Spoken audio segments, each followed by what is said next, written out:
before Christmas, I was involved in a Christian gathering of leaders in a closed country.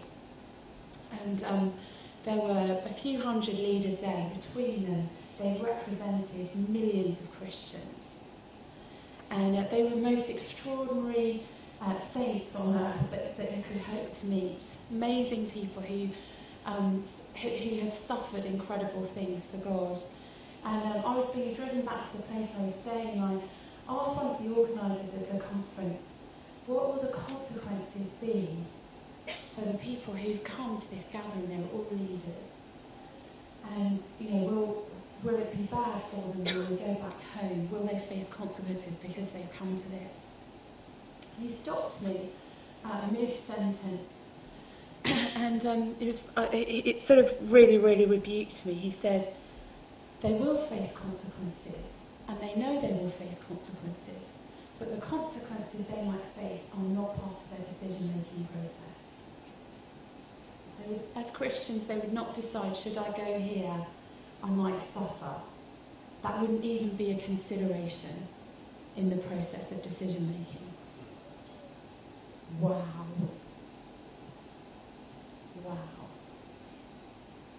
Jesus asks this question, and it's a profound question. He asks this question to us at the beginning of the 21st century as his followers on earth, now, today, in our generation, where we're carrying that torch and that responsibility to take the gospel to the ends of the earth.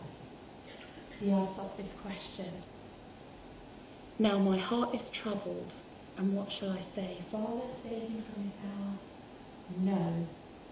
Glorify your name.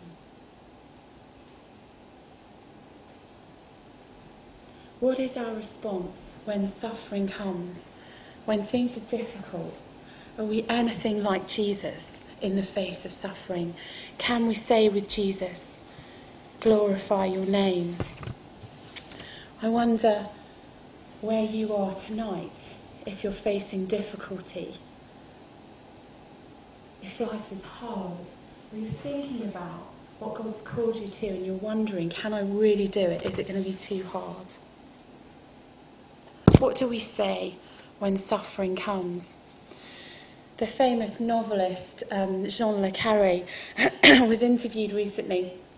His actual name is actually John Cornwell.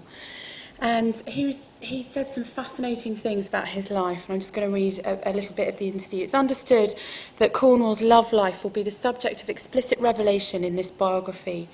And he has explained that he often feels trapped, and then he runs. He writes this: I was by nature a defector, a bolter. I came from bolting stock. My mother bolted in order to marry my father, bolted again when I was 5 and stayed bolted for the rest of my childhood. My father bolted from his orthodox but repressive upbringing and kept bolting of necessity for most of his life, often from the arm of the law and sometimes unsuccessfully. His father died in 1975 and Cornwell paid for the funeral but did not attend. He said his family history had determined the course of his life. These things are catching, he says. I myself bolted from an English public school at 16, from the burdens of bachelorhood at 23, from the twilight world of British intelligence at 33, and from a first marriage at 36. An instinct simultaneously to engage in life and escape from it is not unusual in creative people, but I have it in spades. While the patriot and the child in me rushed to embrace one great institution after another, so the would-be artist was already secretly packing his bags, tunnelling under the castle walls and testing the depth of the moat. He was a bolter, someone who ran away when things got difficult. Jesus asks us this question: what shall I say when suffering comes? When it's hard, what am I going to say? Get me out of here. I'm running away. Or Father, glorify your name. The difference between faithful and successful mission and those that in the long term is not significant. In my experience, which is admittedly relatively short, but the difference that I see is perseverance. Some people that you meet have many natural advantages. They might have money, confidence, stable parents, creative gifts and talents. But if that is not married to perseverance, there will be no significant impact.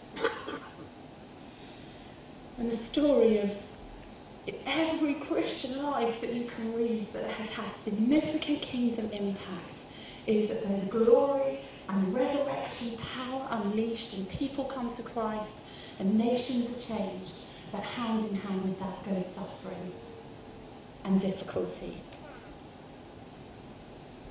What shall I say when suffering comes? Frog and I were laughing today over one of our favourite C.T. Studd quotes. It seems appropriate to always quote C.T. Studd when you're being hosted by WEC. He wrote this: "Funds are low again. Hallelujah. That means that God trusts us and is willing to leave his reputation in our hands." What an optimist. Funds are low again. Hallelujah. God trusts us.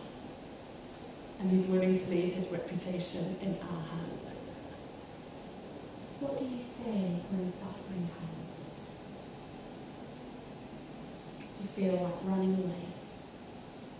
Or can you say with Jesus, "Father, glorify your name"?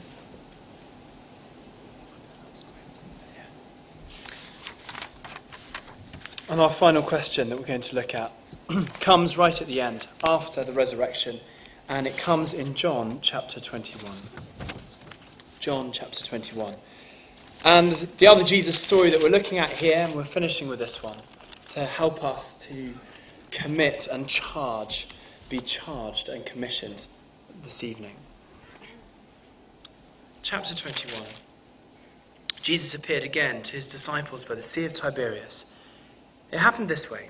Simon Peter, Thomas, and Nathanael from Cana, sons of Zebedee, and 2 other disciples were together. "I'm going out to fish," Simon Peter told them.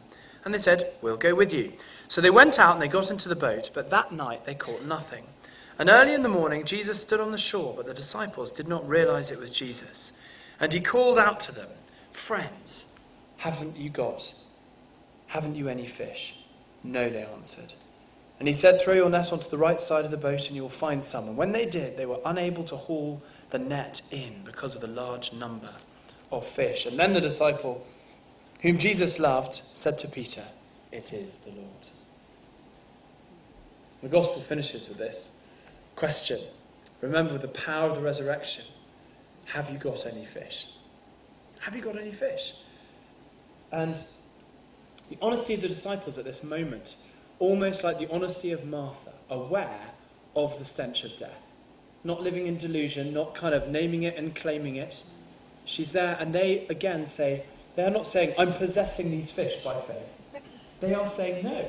So it's a nice, simple question. Have you got any fish? The answer is no. And then he says, "Okay, do this." And suddenly they recognize this characteristic of Jesus. So when they do what Jesus asked them to do, fish are called. Right in their earliest days of discipleship, they were called to be fishers of men. And instead of just catching fish, to catch human beings instead. One of Amy's colleagues and a good friend of ours, he's an Indian, he says that Jesus has called us not just to influence fish, but to catch fish. And so often we settle for that idea of nudging people along the way, or a bit of fish tickling, or whatever it is that we're doing, or herding them from one side of the pond to the other. But Jesus has called us to catch fish. And Jesus says to us, "Have you caught any fish?" And sometimes we say, "Yes, hallelujah. We have caught fish," like 153 fish that they're about to, that they catch.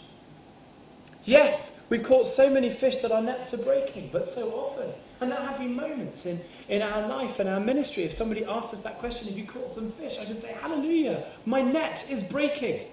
The structures, the institutions, the home groups, the discipleship groups, they're all in chaos, but we've got more people than we know what to do with. Hallelujah, the fish are here. But sometimes that question comes and we say, actually after this night's fishing, no, we haven't.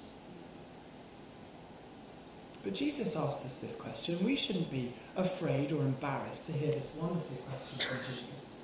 This resurrected Jesus who can raise people from the grave with just one word, saying, "Come out." These moments of honesty are nothing to be ashamed of, they're nothing to be worried about. It's just a cool, calm question from the Messiah, the resurrected one. Have you caught any fish? And I think for some of us here, we have a longing for fish. We were made for fish. We were called, that call to discipleship. I want to be a fisherman. I want to be a fisher of men. And sometimes after working hard through the night, with a few people around us, we've worked through, and sometimes there are no fish. And Jesus says, throw your net onto the other side. And the fish come in a wonderful way. As Amy and I have been praying for this festival, and particularly tonight, we believe there are some of us who have a longing for fish. We've got a longing to see those tombs open and those bodies come out. We've heard tonight that Jesus' other question to us makes it clear that we are to long for and have high and wonderful and grand and heroic expectations. But we aren't to be naive and imagine that this is not going to come without grit and determination and suffering and slander and the condemnation of others. Jesus may well say to us, "Who is condemning you?" But all around that lady at the beginning, there were plenty of others who would. Plenty of others who did not want her to be shame-free, who wanted her to feel the full weight and penalty. And many of us try to do our ministry as we're praying for unreached people groups across the world, when we're praying for people in Iran and China and throughout Asia and in Turkey and in other parts of Europe and all across the world. There are plenty who are happy to see people stoned and condemned, not for being caught in the act of adultery, but to be caught in the act of worshipping Jesus Christ. So tonight we want to give you an opportunity, both at the end of this session in the vocations tent, if you think, no, this is something I want to say, yes, glorify your name, I'm not going to let this pass by for another time. Or if the Lord has shown you a tomb, a people group, a country, a land, a nation, and a town, and you're saying, yes, I want to go. I want to go with the name, those words of Jesus on my lips saying, Lazarus, come out. Turkmens come out. Uyghurs come out. Swedes come out. Whatever it's going to be in that call, and you want to respond to that. The best way of doing that is to, as with Peter and John and Thomas, to gather with other fishers and to fish together. Not to do this alone.